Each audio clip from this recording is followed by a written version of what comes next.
સતત વિવાદોમાં રહેતી કીર્તિ પટેલ ફરી એકવાર ચર્ચામાં આવી છે અને આ વખતે તેણે કૃષિ મંત્રી જીતુ વાઘાણીના પગ ધોઈને પાણી પીવાની વાત કરી છે। જો ન્યાય મળશે ને તમને પગ ધોઈને કીર્તિ પટેલ પાણી પીશે। હવે એવું તો શું થયું કે કીર્તિ પટેલે જીતુ વાઘાણીના પગ ધોઈને પાણી પીવાની વાત કરી અને આખી ઘટના શું છે તેના વિશે વિગતે ચર્ચા કરવી છે। નમસ્કાર, તમે જોઈ રહ્યા છો ચક્રવાત ન્યૂઝ, હું આપની સાથે અહેમદ।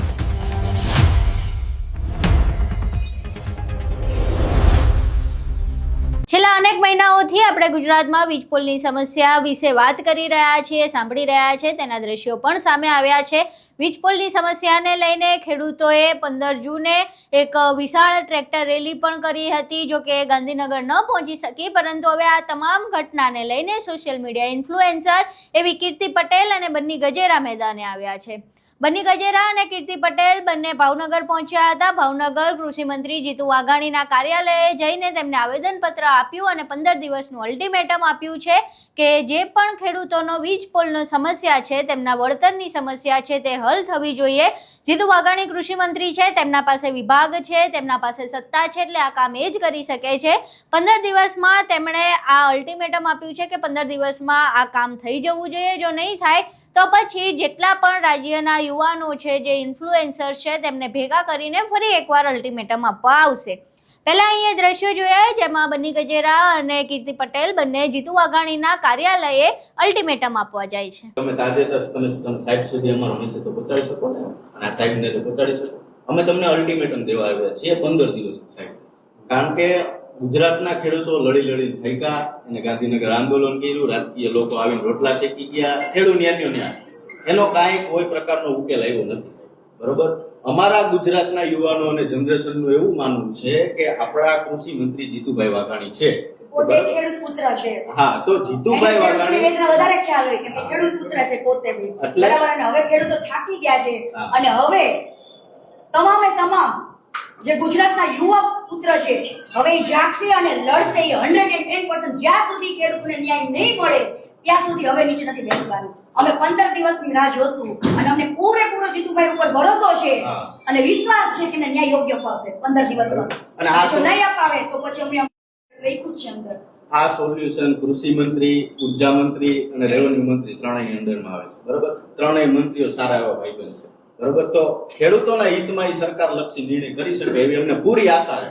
15 દિવસની અંદર જો ખેડૂત લક્ષી કોઈ પણ પ્રશ્નનું નિરાકરણ નહીં આવે તો 15 દિવસ પછી અમે ગુજરાતના ફેસબુક અને યુટ્યુબ ને ઇન્સ્ટાગ્રામ દ્વારા જેટલા ખેડૂત પુત્રો છે કે જે લોકો વિડીયો બનાવે છે અને ખેડૂતોને સમર્થન કરે, એ બધા સાથે અમે પાછા અહીંયા રજૂઆત કરવા આવશું। એટલે અમને પૂરી આશા સાથે લઈને આવ્યા છે કે જીતુભાઈને કહેજો કે અમારા માટે નથી, અમે કોઈ પબ્લિસિટી કે કોઈ માણસ અમે કોઈને કીધું જ નથી। અને શરમજનક વાત તો એ છે કે અદાણી કંપની પોતે એટલી તાનાશાહી કરી રહી છે ખેડૂતો ઉપર, જ્યારે કચ્છથી લાઈન લાવીને પોતાના બીજાના ખેતરોમાં થાંભલા તોડીને પોતાને કમાવું છે, બીજા બધા સ્ટેટોમાં વીજળી પહોંચાડવી છે, તો ખેડૂતોને કેમ યોગ્ય મળવું જોઈએ વળતર?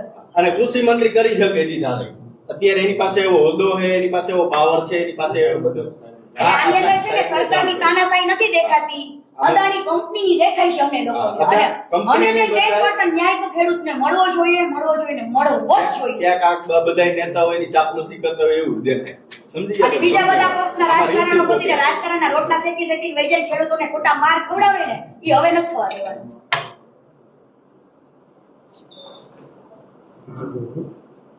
અને અમારા બન્ની ગજેરા અને કીર્તિ પટેલ ગ્રુપ તરફથી સાહેબને અમને તો મળતા જ નથી, અમે તો બહુ ગોઈતા, પણ કદાચ તમને મળે આ તમે આપો એને અલ્ટિમેટમ તો તમે જાણ કરી દેજો કે જીતુભાઈ વાઘાણી આજે પ્રેસ કોન્ફરન્સ કરીને એવું બોલ્યા, આપણે આ ગોંડલ ક્યાં હતું કે ભાઈ અમે ખેડૂતો ભેગા જ છીએ, અમે ખેડૂતોના પ્રશ્નોનું નિવારણ કરશું, સરકાર જલ્દી એનું સોલ્યુશન લાવશે। આવી બધી એને વાતચીત કરી, ગુમરાહ ન થતા આગેવાનોમાં આમાન પણ જો એને સોલ્યુશન લાવવું હોય તો એ 10 મિનિટની અંદર પણ લાવી શકે કંપની વાળાને બેસાડી નાખે। તો બે હાથ જોડીને નમ્ર વિનંતી કરી કે બધાને હેરાન કરો, ખેડૂતને હેરાન ન કરો। એક આટલું અમારું કામ કરી દો। તમારા ગુજરાતના એને કહેજો તમારા મંત્રીમંડળના બધાના પાપ ધોવા હોય તો એકવાર ખેડૂતોનું કામ કરી દો, બરોબર? કારણ કે એ ખેડૂત હોય, અમે ખેડૂત હોય ને આપણે અન્ન ખાઈ ખેડૂત અને 18 વર્ષના ખેડૂતો માટે આવ્યા છે, અને ખેડૂત ન હોય ને તો અન્ન ખાવાનું બંધ કરી દો અને મચ્છી ખાવાનું ચાલુ કરી દો। એટલે અમે કૃષિ મંત્રી પાસે કોઈ આશા નહીં રાખી। અહીં તમે જોયું કે કીર્તિ પટેલ અને બન્ની ગજેરા બંને જીતુ વાઘાણીના કાર્યાલયે અલ્ટિમેટમ આપવા જાય છે. અલ્ટિમેટમ આપ્યા બાદ બંને મીડિયા સમક્ષ વાત કરે છે. જ્યારે મીડિયા સવાલ પૂછે છે કે શા માટે તમને અત્યારે ખેડૂતો યાદ આવ્યા, ત્યારે તેઓ કહે છે કે ભાઈ ખેડૂતોનું અમે અનાજ ખાઈએ છીએ, અમે પણ ખેડૂત પુત્રો છીએ અને ખેડૂતોની સમસ્યાનું નિરાકરણ આવવું જોઈએ. લોકોએ અમને અપીલ કરી કે તમે અનેક મુદ્દાઓ પર વાત કરો છો તો ખેડૂતોના મુદ્દા પર પણ વાત કરવી જોઈએ, એટલે અમે આ મામલે મેદાને આવ્યા છીએ અને 15 દિવસનું અલ્ટિમેટમ આપ્યું છે. આ સાથે બન્ની ગજેરાએ એવું કહ્યું કે જો આ 15 દિવસમાં સમસ્યાનું સમાધાન નહીં થાય તો પછી ફરી એકવાર અમે આવશું અને જીતુ વાઘાણીના પગ પકડી લેશું. જીતુ વાઘાણીના પગ પકડીને કહેશું કે અમારે જસ નથી લેવો, અમારે જસ તમને આપવો છે, એટલે ગમે એ થાય પરંતુ ખેડૂતોની સમસ્યાનું નિરાકરણ કરો. જોકે બીજી બાજુ કીર્તિ પટેલે એવું કીધું કે જો સમસ્યાનું નિરાકરણ આવતું હોય તો હું તો જીતુ વાઘાણીના પગ ધોઈને એનું પાણી પીવા પણ તૈયાર છું. અહીંયા સાંભળે બન્ની ગજેરા અને કીર્તિ પટેલ બંને મીડિયા સમક્ષ શું કહી રહ્યા છે. બેન, આજે આવેદન પત્ર દેવા આવ્યા છો કૃષિ મંત્રીને, શું છે સમગ્ર? જય જવાન જય કિસાન. આજ રોજ અમે ભાવનગરની અંદર જીતુભાઈ વાઘાણીની કાર્યાલય આવ્યા છીએ કૃષિ મંત્રીના. ખેડૂતોને એકદમ યોગ્ય ન્યાય મળે ને એના માટે અલ્ટિમેટમ આપવા આવ્યા છીએ કે 15 દિવસની અંદર ખેડૂતોને યોગ્ય ન્યાય મળે અને યોગ્ય વળતર મળે એના માટે. જે બીજા બધા રાજકારણ કરે છે, જે બીજા બધા પક્ષોના, અને પોતાના રોટલા શેકીને જતા રહે છે અને ખેડૂતોને ખોટા આંદોલન કરીને માર ખવડાવે છે અને ખોટી રીતના ભેગા કરે છે. આજે ખેડૂતો લડીને થાક્યા છે. એના માટે હવે ગુજરાતના તમામ જે યુવા જનરેશન છે ને એ હવે જાગી ગઈ છે અને જ્યાં સુધી ખેડૂતોને ન્યાય નહીં મળે ને ત્યાં સુધી આપણે લડત લડવી છે. બેન, ઓચિંતા ખેડૂતો કેમ યાદ આવી ગયા કીર્તિ પટેલને? હમણાં તમે જોયું આંદોલન અડધેથી રોકી દીધું, પાછું વળ્યું, બરાબર. જોઈ તો વળતર ન્યાય ન મળ્યો અને મને તમામ જગ્યાએથી મેલ આવતા હતા કે કીર્તિબેન તમે આટલી બધી લડત લડો છો તો ખેડૂતો માટે કેમ નહીં? તો હું પણ ખેડૂતની પુત્રી છું, હું પણ એક ખેડૂતની દીકરી છું, તો કેમ ના લડી શકું? આટલી બધી લડાઈ લડું છું તો ખેડૂતોના માટે એક થઈ જાય. ઓચિંતા ભાવનગર આવવાનું કારણ શું? ગોંડલમાં તો આજે જીતુ વાઘાણી આજે ગોંડલ પહોંચ્યા હતા, ત્યાંથી પણ તેમણે નિવેદન આપ્યું છે. એ નિવેદન વિશે મને કઈ ખ્યાલ નથી. હું તો ઓલરેડી નીકળી ગઈ છું, સુરત છેકથી આવી છું.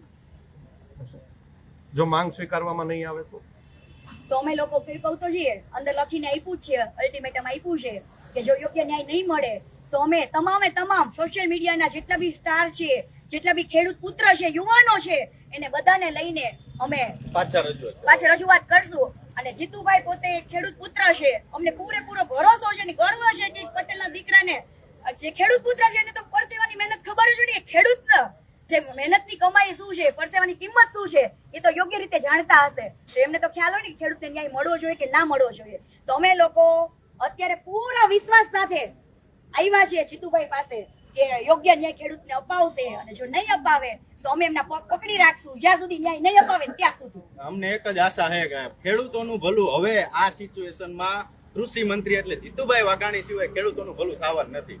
એટલે અમારી તો ઈચ્છા 15 દિવસ પછી કદાચ આમાં કોઈ રિસ્પોન્સ નહીં આવે તો ગુજરાતમાંથી તમામ યુવાનોને બધાને અહીંયા બોલાવીને અમે જીતુભાઈના પગ પકડીને આદરપૂર્વક અમે કહેશું જીતુભાઈ હવે હામું જોવો, ખેડૂતો હામું જોવો, અમારે હામું નથી જોવું. અમારે જસ નથી જોતો જીતુભાઈ, અમારે તમને જસ દેવો છે તો તમે આટલું અમારું કામ કરી દો ખેડૂતો માટે. ખેડૂતો રોવે. જીતુભાઈ વાઘાણી ખેડૂતોને યોગ્ય ન્યાય અપાવશે તો અત્યારે તો પગ પકડવાની વાત કરી, બાકી જો ન્યાય મળશે ને તો એમને પગ ધોઈને કીર્તિ પટેલ પાણી પીશે. અહીં તમે બંને સોશિયલ મીડિયા ઇન્ફ્લુએન્સર્સને સાંભળ્યા. હવે જે મુદ્દો ખેડૂતોનો હતો તેમાં અત્યાર સુધીમાં રાજકીય પાર્ટીઓએ વાત કરી, ખેડૂત આગેવાનોએ વાત કરી, ખુદ ખેડૂતોએ સોશિયલ મીડિયા પર વિડીયો બનાવીને મૂક્યા અને હવે સોશિયલ મીડિયા ઇન્ફ્લુએન્સર્સ પણ મેદાને આવ્યા છે. એટલે હવે ક્યાંક ને ક્યાંક એવું લાગી રહ્યું છે કે સરકાર ઉપર અને કૃષિ મંત્રી ઉપર એક દબાણ બની રહ્યું છે. જો કે સોશિયલ મીડિયા ઇન્ફ્લુએન્સર્સ દ્વારા બનાવવામાં આવેલું આ દબાણ કેટલું કારગર સાબિત થાય છે અને જે વીજ પોલની સમસ્યાનો મુદ્દો છે એ ક્યાં જઈને અટકે છે તે જોવું રહ્યું. આખો વિડીયો તમે જોયો, કીર્તિ પટેલ અને બન્ની ગજેરાએ જે વાત કરી એ પણ તમે સાંભળી. હવે આ સમગ્ર મામલે તમારું શું માનવું છે? તમારા મંતવ્યો અમને કોમેન્ટ બોક્સમાં જરૂર જણાવજો. વિડીયો પસંદ આવ્યો હોય તો વિડીયોને લાઇક કરજો, શેર કરજો અને અમારી ચેનલને સબસ્ક્રાઇબ કરવાનું ભૂલશો નહીં. નમસ્કાર.